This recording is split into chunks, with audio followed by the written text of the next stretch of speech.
Would you dare to throw away a Lamborghini supercar on the roadside and burn $350,000 just for a 4-hour flight? That's not a Hollywood movie script, but the reality happening in Dubai right now. The ultra-rich are fleeing in panic. They no longer care about gold-plated penthouses or the tax-free status that once attracted $63 billion in a single year. Why are the sharpest financial minds willing to accept a 30% loss on their assets overnight? Why would they choose a 10-hour journey across the desert in armored SUVs to Saudi Arabia rather than staying to enjoy tax exemptions? The answer lies in what they know that you don't. In this video, we peel back the layers of Dubai's illusion to understand why this tax-free paradise might be turning into a giant glass trap. Don't look at what Dubai is promoting if you want the truth. Look at the flight paths of private jets, because there, the real story is unfolding. $350,000. In another world, that amount could buy a comfortable apartment in the suburbs of London or a seaside house in Florida. But in Dubai, it now only gets you a one-way ticket on a private jet. No red carpet. No champagne. Just the roar of engines and a desperate hope of escape. Reports suggest the ultra-rich are paying up to 3 times the normal price to leave. Why? Because the skies are no longer safe. War risk insurance premiums have surged, turning every flight into a gamble even major airlines hesitate to take. Dubai International Airport once handled over 95 million passengers annually, a symbol of unstoppable growth. Now, it feels like a bottleneck. Inside VIP lounges, a strange scene unfolds, billionaires waiting in line, holding children in one arm and suitcases in the other. Even unlimited wealth can't buy a calm sky. As airspace tightened, a silent migration began. Black SUVs lined up, heading toward Riyadh across the desert, the only viable escape. When planes couldn't take off. Private jet companies are seeing massive demand, not for luxury, but for survival. Within 72 hours of late February 2026 events, thousands of millionaires quietly packed up and left. Flights headed to Europe and Singapore, leaving behind a dream that now feels fragile. This isn't travel. It's evacuation. And it raises a brutal question: why are those who can buy anything fleeing like refugees? Because what's collapsing isn't just safety. It's belief. Dubai once sold the world a powerful promise: zero taxes, total freedom, and distance from global instability. For years, it worked. But recent events revealed a harsh truth: no amount of money can fully escape geopolitics. Imagine standing on a luxury balcony at Palm Jumeirah, but instead of city lights, you see defense systems intercepting threats in the sky above you. In that moment, the illusion of a safe haven disappears. Location, once its biggest advantage, now exposes it to regional tensions. Its modern infrastructure makes it visible and vulnerable. Luxury suddenly feels like a trap when escape routes are uncertain.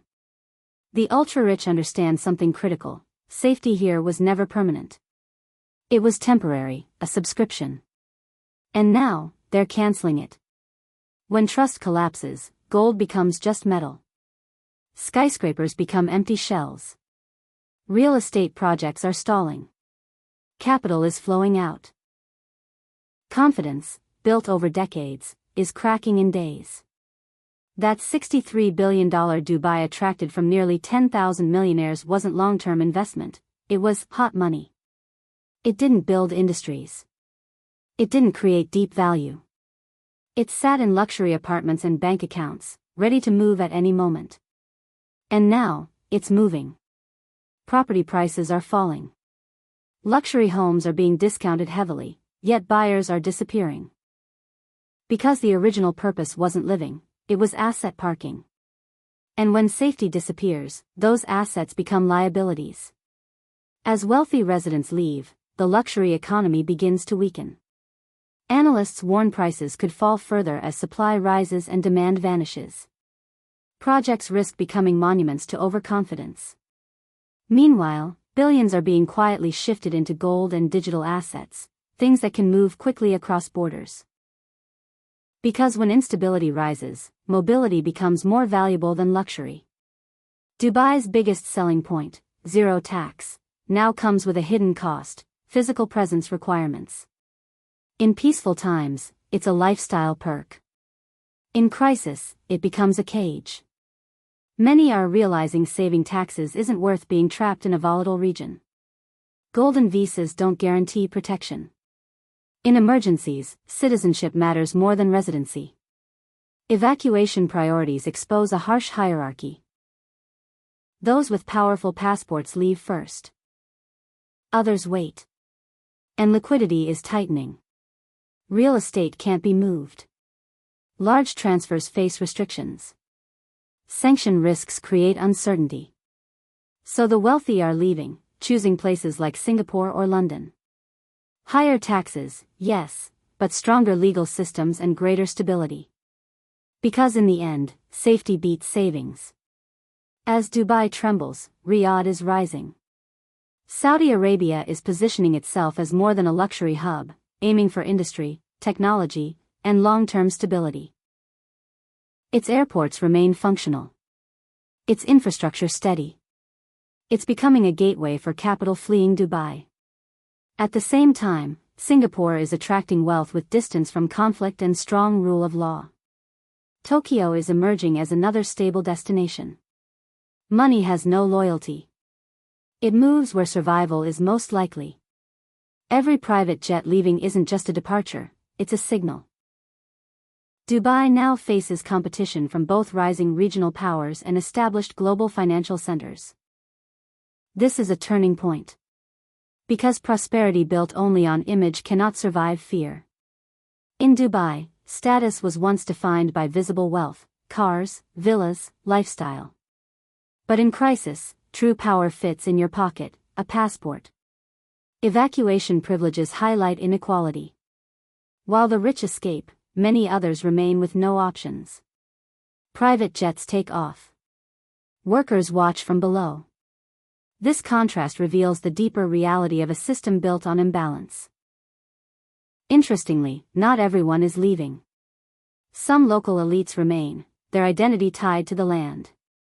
But many foreign millionaires, the wave riders, exit quickly. This moment reveals who is committed, and who was just passing through. Because in a service-based city, everything has a price. Even safety. And when safety becomes exclusive, the illusion begins to collapse. There's a famous saying, don't listen to what the rich say, watch what they do. Right now, they're leaving. And that teaches us something important.